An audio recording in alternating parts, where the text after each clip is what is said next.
Many thanks for staying with us. Voters in Lagos State will go to the polls next Saturday, July the 22nd, to elect local government officials. After several months without elected officials at the helm of affairs at the grassroots level, the State Electoral Commission says it is ready to conduct a free and fair election. This next report takes a look at the forthcoming council poll in Lagos State. Prior to the reordering exercise, June last year, Lagos Governor Akinwumi Ambode appointed sole administrators after dissolution of the local government committees. Respectively.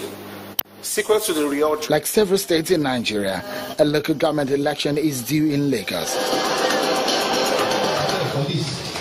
The Justice Ayo Phillips led Lagos State Electoral Commission last year has since released a timetable for the exercise. Electioneering campaign shall end on Thursday, 20th of July 2017 by 6 p.m.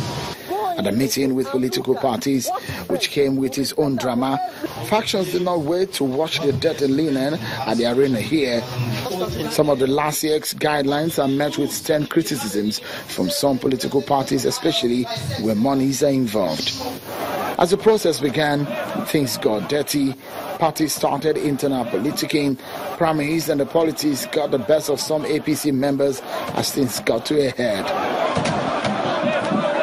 Since the botched primaries of the APC, there have been conflicts in town, some leading to violence, and also stories of deaths. Protests are rampant. Agitations are all over town as aggrieved members of the APC take to the streets on a daily basis. Even the PDP is so divided, some are asking members to join other parties for the exercise. The anxiety over the Lagos State local government elections is palpable. The July 22nd exercise will definitely come with intensity and fierce competition. Well, Lagos LG elections have always been that way. The ruling APC in the state will try to show its strength in the polls, while other political parties say they will give it all it takes to win some strongholds in the interesting grassroots politics of Lagos, Nigeria's commercial hub. The Nigerian Air Force has increased the number of aircraft in its fleet with the procurement of 5 Super Musak trainer aircraft from Pakistan for the training of student pilots. The Chief of Air Staff, Air Marshal Sadiq Abubakar, says the new aircraft would boost the military's fight against insurgency.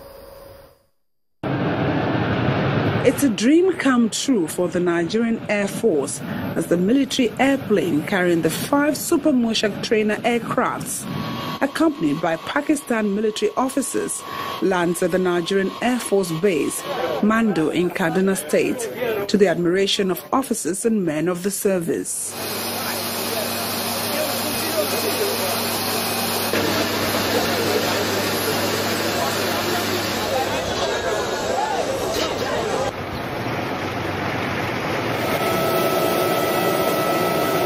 Shortly afterwards, another airplane carrying the Chief of Air Staff, Air Marshal Sadiq Abubakar, and other dignitaries taxis on the tarmac for the symbolic event. Before commissioning the aircraft, which marks the official takeover of the new platforms by the Nigerian Air Force. The Chief of Air Staff and the Air Officer Commanding Training Command described the new aircraft as valuable addition to the capacity building of the Nigerian Air Force in the fight against terrorism. The Super Musak are primarily for now are used for primary training. If you recall, sometime last year in November, we did an induction of about 4 of them. But this is our own version built for Nigerian Air Force purposely. So they're going to be used for training. But the future role of it again will be determined by the Chief of Air Staff, apart from the primary training that it will be used for. During the event, a total of 269 airmen and women who've been trained by the British Military Advisory Training Team on force protection and counter-terrorism graduated from the Regiment Training Center. The training is to develop their endurance level and also enables them to receive different skills on the mode of operation of terrorists, as well as techniques to counter terrorism. The training you have received on force protection in complex air-ground environment will require you to speedily gain capacity to enable the service to locally develop and sustain additional workforce in this field of specialization. Let me extend my special gratitude and appreciation on behalf of officers, airmen, airwomen of the Nigerian Air Force to the British government for its continued support towards capacity building of our men and women through the BMAT program. We'll extend these ties of cooperation to other Nigerian Air Force mission-critical areas. The acquisition of the 5 Super Moshak aircraft by the Nigerian Air Force brings to 10 the number of aircraft acquired by the service this year. Authorities say this is no mean feat, as the acquisition of modern equipment and training of manpower will no doubt boost the fighting power of the service to totally win the war against insurgency in the northeast and other related crimes across the country. Still in northern Nigeria, but this time we're talking education in Yobe State. The governor, Ibrahim is upgrading schools across the state so that children who have been affected by the activities of the Boko Haram sect can willingly return to school. The governor, while inspecting one of the renovated schools, assured the children of its government's plan to make learning more conducive for them. With fanfare and excitement, the students welcome Governor Ibrahim to their school.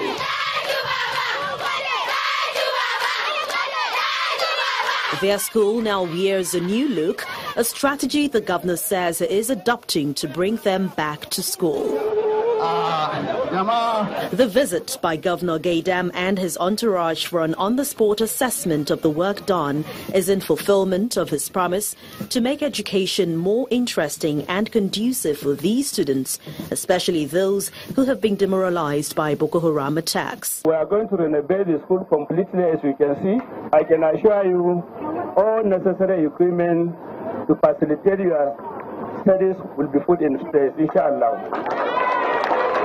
Laboratory equipment, laboratory materials, furniture to your, dormitories and classrooms. All of them are going to be fixed, inshallah. Inshallah, in addition to this, we are going to employ more qualified teachers to post to all the various secondary schools in Yobe State, including your own. Their parents say they're happy not just seeing their children return to school, but for also having the opportunity to learn in a better environment. This will immensely have a very great impact on the education sector, because teachers will be happy to teach and students will be happy to stay in the school and work. This will also reduce the cases of truancy of students, both girls and boys, out of the school. With these structures in place and many others still ongoing, one thing is certain: some of these students may have reasons to go back to school even as the wounds from the terror attacks heal. In Ogun State, southwest Nigeria, farmers have been assured of the continued support from the government. The governor, Ibrahim, gave this assurance in Abeokuta, the state capital, while commissioning a set of bulldozers acquired for the farmers. The governor promised to make more farming equipment available to boost agriculture in the state. We have bought this, we are buying more. This is just the first. I've been told that even if you have 50, it probably will not be enough to do our land clearing. Land clearing is very important before you can even plant anything. And that's why we are quickly doing this. Indeed, it's better late than never, really. And I have to thank the federal government. I have to thank the President, President Muhammad Buhari. And I'm extending this same appreciation to the CBN, because without their support, we wouldn't have been in a position to do this. So this is part of the CAX fund, and this is part of what we are doing with it. So we are on that. We are going to be on aggressive land. We are going to commence aggressive land clearing. Governor of Ogun State, Ibrahim. Now let's find out what's happening in the world of business, where Anne will be telling us what's happening with the SEC deadline.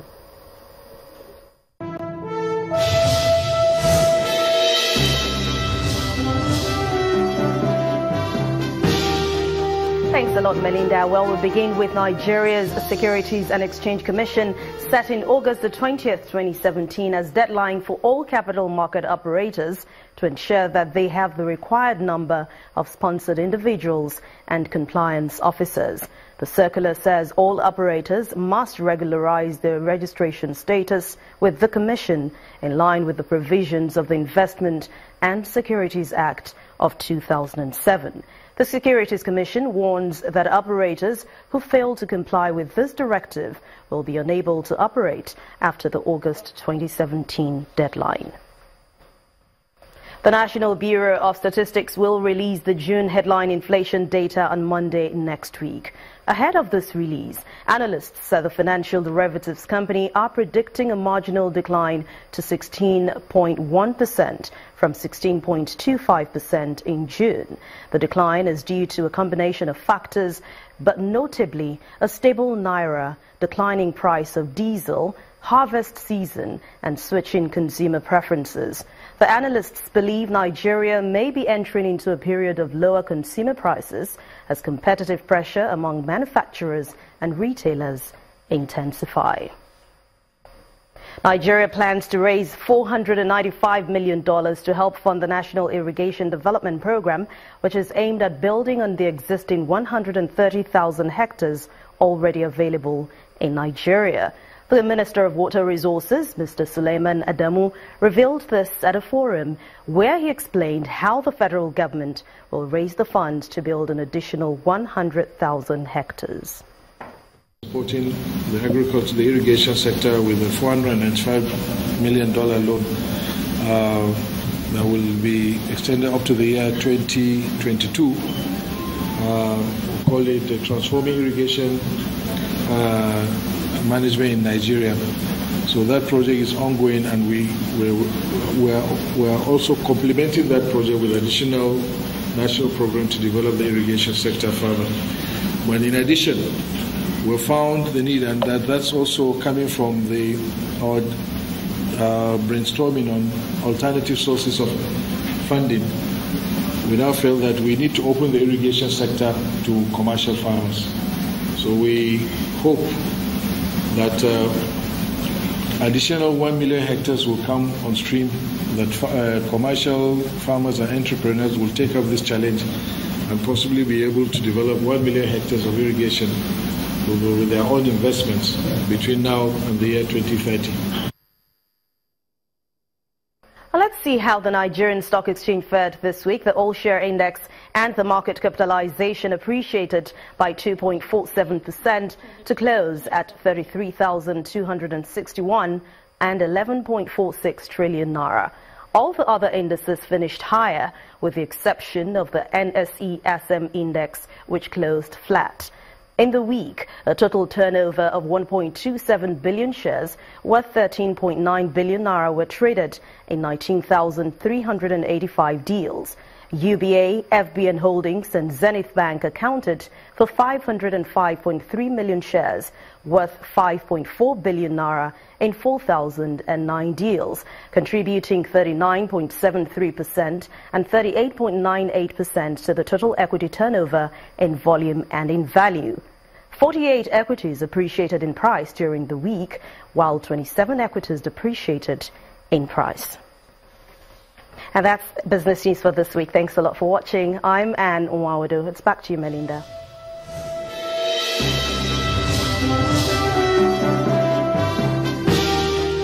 Many thanks, Anne.